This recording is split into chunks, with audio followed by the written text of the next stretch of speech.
Welcome back in programme ਜੀ doctor Sahib. And ਵਾਲੇ section ਵਿੱਚ ਤੁਸੀਂ ਸਾਡੇ ਦਰਸ਼ਕਾਂ ਨੂੰ ਦੱਸੋ ਅੱਜ ਦੇ ਦਿਨ ਦੀ ਸਿੱਖ ਹਿਸਟਰੀ ਐਂਡ ਵਰਲਡ ਹਿਸਟਰੀ ਵਿੱਚ ਕੀ ਅਹਿਮੀਅਤ ਹੈ। ਸਿੱਖ ਹਿਸਟਰੀ ਦੇ ਹਵਾਲੇ ਨਾਲ ਅੱਜ ਦੇ ਦਿਨ 1930 ਚ ਸਰ ਕਰਮ ਸਿੰਘ ਹਿਸਟੋਰੀਅਨ, ਜਿਨ੍ਹਾਂ ਨੇ ਇਤਿਹਾਸ ਨੂੰ ਮਾਡਰਨ ਲੀਹਾਂ ਤੇ ਲਿਖਣ ਚ ਬਹੁਤ ਵੱਡਾ ਰੋਲ ਅਦਾ ਕੀਤਾ, ਉਹਨਾਂ ਨੇ ਚੜ੍ਹਾਈ ਕੀਤੀ। ਉਹਨਾਂ ਦਾ ਜਨਮ 22 ਮਾਰਚ 1884 ਨੂੰ ਹੋਇਆ ਸੀ।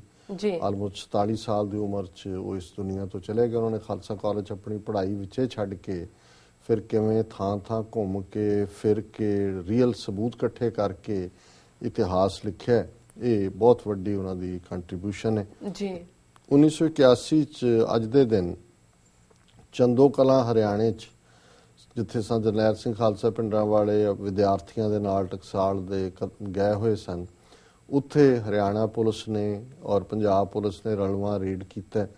ਸੰਤ ਭਿੰਡਰਾਂਵਾਲੇ ਉੱਥੋਂ ਪਹਿਲਾਂ ਨਿਕਲ ਚੁੱਕੇ ਸੀ, ਉਹ ਸੇਫ ਉੱਥੇ ਪਹੁੰਚ ਚੁੱਕੇ ਸੀ ਆਪਣੇ ਗੁਰਦੁਆਰਾ ਗੁਰਦਰਸ਼ਨ ਪ੍ਰਕਾਸ਼ ਮਹਿਤਾ, ਪਰ ਜਿਹੜੀ ਪਾਰਟੀ ਗਈ DR ਪੱਟੀ SSP ਔਰ ਦੂਜੇ, ਉਹਨਾਂ ਨੇ ਫਿਰ ਉੱਥੇ ਬਹੁਤ ਜ਼ੁਲਮ ਕੀਤਾ। ਉਹਨਾਂ ਨੇ ਜਿਹੜੇ ਛੋਟੇ ਵਿਦਿਆਰਥੀ, ਉਹਨਾਂ ਦੀ ਬਹੁਤ ਬੁਰੀ ਤਰ੍ਹਾਂ ਮਾਰ ਕੁਟਾਈ ਕੀਤੀ ਔਰ ਟਕਸਾਲ ਦੇ ਕੋਲ ਆਪਣੀਆਂ 2 ਬੱਸਾਂ ਔਰ ਉਹਦੇ 'ਚ ਜਿੰਨਾ ਪ੍ਰਚਾਰ ਦਾ ਮਟੀਰੀਅਲ, ਗੁਰੂ ਗ੍ਰੰਥ ਸਾਹਿਬ ਦੀਆਂ ਸੈਂਚੀਆਂ, ਕਥਾ ਦਾ ਔਰ ਦੂਸਰਾ, ਉਹਨਾਂ ਬੱਸਾਂ ਨੂੰ ਵੀ ਅੱਗ ਲਾ ਦਿੱਤੀ, ਜਿਨ੍ਹਾਂ ਦੇ ਵਿੱਚ ਸੈਂਚੀਆਂ ਔਰ ਸਾਰਾ ਮਟੀਰੀਅਲ ਵੀ ਡਿਸਟਰੋਏ ਹੋਇਆ ਔਰ ਜਥੇ ਦੀ ਮਾਰ ਕੁਟਾਈ ਤਾਂ ਕੀਤੀ ਔਰ ਫਿਰ ਉਹਨਾਂ ਨੇ ਜਿਹੜਾ ਬਾਅਦ ਦੇ ਵਿੱਚ ਆ ਕੇ ਚੌਂਕ ਮਹਿਤੇ ਨੂੰ ਵੀ ਘੇਰਾ ਪਾਇਆ। ਬਾਅਦ ਸੰਤਾਂ ਨੇ ਗ੍ਰਿਫਤਾਰੀ ਦਿੱਤੀ, ਪਰ ਕਦੇ ਵੀ ਇਸ ਘਟਨਾ ਨੂੰ ਸੰਤ ਭੁੱਲੇ ਨਹੀਂ। ਔਰ ਅਕਸਰ ਮੈਨੂੰ ਯਾਦ ਹੈ ਕਿ ਜਦੋਂ ਸਵਰਨ ਸਿੰਘ ਮਿਨਿਸਟਰ ਜਿਹੜਾ ਰਿਹਾ, ਇੰਦਰਾ ਗਾਂਧੀ ਨੇ ਦੂਤ ਬਣਾ ਕੇ ਭੇਜਿਆ ਗੱਲਬਾਤ ਦੇ ਲਈ, ਔਰ ਕੁਦਰਤੀ ਉਦੋਂ ਗੁਰੂ ਨਾਨਕ ਨਿਵਾਸ ਦੇ ਉੱਪਰ ਹੀ ਸੰਤ ਬੈਠਦੇ ਸੀ। ਮੈਂ ਵੀ ਮੌਜੂਦ ਸੀ ਉਸ ਦੀਵਾਨ ਦੇ ਵਿੱਚ, ਜਾਂ ਉਸ ਜਦੋਂ ਉਹ ਆਇਆ ਤੇ ਉਹਨਾਂ ਨੇ ਸੰਤਾਂ ਨੇ ਉਹਨੂੰ ਗੱਲ ਕੀਤੀ। ਉਹਨੇ ਕਿਹਾ ਤੂੰ ਸਿੱਖ ਹੈ? ਹਾਂਜੀ ਮੈਂ ਵੀ ਸਿੱਖ ਹਾਂ। ਮੈਂ ਕਿਹਾ ਚੰਦੋ ਕਲਾਂ 'ਚ ਜੋ ਹੋਇਆ ਤੂੰ ਉਸ ਨੂੰ ਕੰਡੈਮ ਕੀਤਾ ਕਿ ਤੇਰੇ ਇਸ਼ਟ ਗੁਰੂ ਗ੍ਰੰਥ ਸਾਹਿਬ ਦੀਆਂ ਸੈਂਚੀਆਂ ਨੂੰ ਅੱਗ ਲਾਈ ਗਈ। ਉਹਨੇ ਕਿਹਾ ਜੀ ਮੈਂ ਉਦੋਂ ਰਸ਼ੀਆ ਸੀ ਕਿ ਕਿੱਥੇ ਸੀ ਮੈਂ। ਕਹਿੰਦੇ ਚੱਲ ਹੁਣ ਕੰਡੈਮ ਕਰ। ਫਿਰ ਉਹਨਾਂ ਨੇ ਕਦੇ ਵੀ ਜਿਹੜੀਆਂ ਵੀ ਉਹਨਾਂ ਦੀਆਂ ਪ੍ਰੈਜੈਂਟੇਸ਼ਨ ਸੀ, ਹਮੇਸ਼ਾ ਹੀ ਉਹਨਾਂ ਨੇ ਜਦੋਂ ਜ਼ੁਲਮਾਂ ਦੀ ਗੱਲ ਕੀਤੀ, ਉਹਨਾਂ ਨੇ ਕਿਹਾ ਜੀ ਜਿੱਥੇ ਸਾਡੇ ਇਸ਼ਟ ਨੂੰ, ਗੁਰੂ ਗ੍ਰੰਥ ਸਾਹਿਬ ਨੂੰ ਅਗਨ ਭੇਟ ਕੀਤਾ ਜਾ ਸਕਦਾ, ਇਹਨਾਂ ਦੇ ਨਾਲ ਸਾਡਾ ਕੀ ਰਿਸ਼ਤਾ ਹੈ। ਵਰਲਡ ਹਿਸਟਰੀ ਦੇ ਹਵਾਲੇ ਨਾਲ 1846 ਚ ਜਾਪਾਨ ਦੇ ਵਿੱਚ ਰਿਕਸ਼ਾ, ਇਸ ਦੀ ਕਾਢ ਕੱਢੀ ਗਈ। 1872 ਚ ਕਾਰਲ ਮਾਰਕਸ, ਜਿਹਨੇ ਮਾਰਕਸਿਜ਼ਮ ਦਿੱਤਾ, ਜਿਹਨੂੰ ਕਮਿਊਨਿਜ਼ਮ ਪੋਪੂਲਰਲੀ ਕਿਹਾ ਜਾਂਦਾ, ਉਹਨੇ ਐਮਸਟਰਡਮ ਦੇ ਵਿੱਚ ਲੈਕਚਰ ਕੀਤਾ। 1913 ਚ ਪਹਿਲੀ ਵਾਰ ਅਮਰੀਕਾ ਦੇ ਵਿੱਚ ਲਿੰਕਨ ਹਾਈਵੇ ਜਿਹੜਾ ਹੈ, first paved cost to cost, ਪੱਕਾ ਜਿਹੜਾ ਹੈ ਉਹ ਸ਼ੁਰੂ ਹੋਇਆ। 1923 ਦੇ ਵਿੱਚ ਆਇਰਿਸ਼ ਫ੍ਰੀ ਸਟੇਟ ਬਣ ਚੁੱਕੀ ਸੀ, ਉਹਨੇ league of nations the membership ਹਾਸਲ ਕੀਤੀ। 1956 ਚ ਬ੍ਰਿਟਨ ਨੇ ਨਿਊਕਲੀਅਰ ਟੈਸਟ ਕੀਤਾ ਆਸਟ੍ਰੇਲੀਆ ਜਾ ਕੇ, ਮੈਰਾਲਿੰਗਾ ਨਾਂ ਦੀ ਥਾਂ ਤੇ, ਕਿਉਂਕਿ ਆਸਟ੍ਰੇਲੀਆ ਵੀ ਬ੍ਰਿਟਿਸ਼ ਟੈਰੀਟਰੀ ਹੈ, ਉੱਥੇ ਵੀ ਰਾਣੀ ਦੀ ਫੋਟੋ ਹੁੰਦੀ ਹੈ ਡਾਲਰ ਤੇ। 1963 ਚ 20 ਬਲੈਕ ਸਟੂਡੈਂਟ ਜਿਹੜੇ ਨੇ, ਉਹਨਾਂ ਨੂੰ ਪਬਲਿਕ ਸਕੂਲ ਐਲਾਬਾਮਾ ਚ ਲਿਜਾਣ ਲਈ ਫੈਡਰਲ ਪੁਲਿਸ ਭੇਜਣੀ ਪਈ, ਕਿਉਂਕਿ ਲੋਕਲ ਲੋਕ ਔਰ ਲਾ ਫੋਰਸਮੈਂਟ ਏਜੰਸੀਜ਼ ਵੀ ਜਿਹੜੀਆਂ ਉਹ ਨਹੀਂ ਸੀ ਚਾਹੁੰਦੀਆਂ ਕਿ ਕਾਲੇ ਬੱਚੇ ਗੋਰਿਆਂ ਦੇ ਨਾਲ ਪੜ੍ਹਨ। ਇਹ ਸਿਵਲ ਲਿਬਰਟੀ ਮੂਵਮੈਂਟ ਦਾ ਬੇਸ ਵਾਲੇ ਦਿਨਾਂ ਦੀ ਗੱਲ ਹੈ। 1967 ਦੇ ਵਿੱਚ ਇੱਕ ਛੋਟਾ ਜਿਹਾ ਗਿਬਰਾਲਟਰ, ਉਹਨਾਂ ਦੇ ਵਿੱਚ ਵੋਟਾਂ ਪਾਈਆਂ ਗਈਆਂ, 12,138 ਲੋਕਾਂ ਨੇ ਕਿਹਾ ਕਿ ਜੀ ਅਸੀਂ ਇੰਗਲੈਂਡ ਦਾ ਨਾਲ ਹੀ ਰਹਿਣਾ ਚਾਹੁੰਦੇ ਹਾਂ, ਤੇ 44 ਨੇ ਕਿਹਾ ਕਿ ਅਸੀਂ ਸਪੇਨ ਦੇ ਨਾਲ ਜਾਣਾ ਚਾਹੁੰਦੇ। ਅਗੇਨ ਇਹ ਰੈਫਰੈਂਡਮ ਦੀ ਗੱਲ ਹੀ ਹੈ ਕਿ ਜਦੋਂ ਈਵਨ ਇਸ ਕਿਸਮ ਦੀ ਚੋਇਸ ਵੀ ਦਿੱਤੀ ਜਾਂਦੀ ਰਹੀ ਹੈ ਤੇ ਉਹ ਸਿੱਖਾਂ ਦਾ ਵੀ ਹੱਕ ਬਣਦੇ।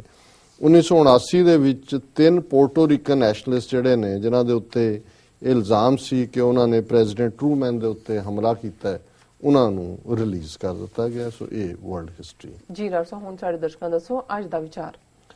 ਅੱਜ ਦੇ ਵਿਚਾਰ ਲਈ ਅਸੀਂ ਪੰਜਵੇਂ ਪਾਤਸ਼ਾਹ ਦਾ ਇੱਕ ਸ਼ਲੋਕ ਫੁਨਹੇ ਮਹੱਲਾ 5ਵਾਂ ਪਿਕ ਕੀਤਾ ਜੀ।